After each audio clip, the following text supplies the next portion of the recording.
Hello everyone, আমার ছোট্ট একটা মিনি ব্লগে তোমাদের সবাইকে স্বাগত। কেমন আছো সবাই? আশা করি সবাই খুব ভালো আছো। আমিও তোমাদের ভালোবাসায় ভালো আছে। আজকে সকালে ঘুম থেকে উঠে বৃষ্টিকে বললাম এখানে শাক বীজে একটা গাছ বেঁচে আছে, ওই শাকে কিন্তু অনেকগুলো শাক হয়েছে, ওই শাকগুলো কেটে আনো। তো ওকে সকালে শাক কাটালাম, আর এই যে সকালে জল খাওয়ালাম দেখতে পাচ্ছ জোর করে ওকে, ও কিন্তু সকালে জল খেতে চায় না, শরবত খাওয়ালাম ওকে জোর করে। তো যাই হোক, ওদের তো স্কুল নেই আজকে, আর আজকে ওদের স্কুল নেই বলে আমি ওই আজকে ভাবলাম চলো শুটকি মাছের চচ্চড়ি বানাই। আর শুটকি মাছ আমার কিন্তু খুবই প্রিয়, আর এরা কিন্তু খেতে চায় না, তাই জন্য ভাবলাম ওদের তো স্কুল থাকলে ওদের রান্না করলেও ওরা খেতে চাইবে না, তাই জন্য আজকে যখন ওদের স্কুল নেই বাড়িতে চলো রান্না করি, ওদেরকে আমি সামনে বসিয়ে তারপরে খাওয়াবো।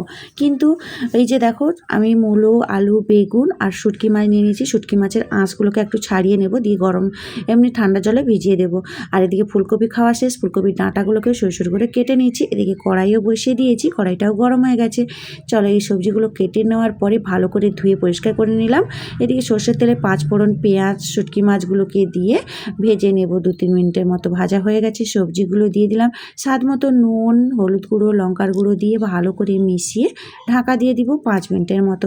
ততক্ষণে এদিকে কালো সর্ষে, সাদা সর্ষে শিলপাটায় বেটে নেব। আর একটা জিনিস কি বলতো, শিলপাটায় বেটে মশলা রান্না করলে খেতে কিন্তু ভীষণ ভালো হয়, কারণ তার স্বাদ আলাদা থাকে। আগেকার দিনে মা ঠাকুমারা এই শিলপাটায় বেটে কিন্তু রান্না করতো, আর তার তরকারির স্বাদ কিন্তু দ্বিগুণ হতো। আর এই শুটকি মাছ যদি ঘরে রান্না হয় তাহলে পুরো পাড়াটাই জানা যেত যে হ্যাঁ, এদের বাড়িতে আজকে শুটকি মাছ হচ্ছে।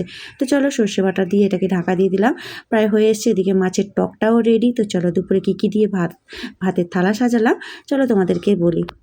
দুপুরের জন্য নিয়েছিলাম সাদা ভাত, শসা, কুমড়োর ভাজা, ওই শুটকি মাছের চচ্চড়ি আর মাছের টক। কেমন লাগলো লাঞ্চ তাহলে কমেন্ট করে জানিও।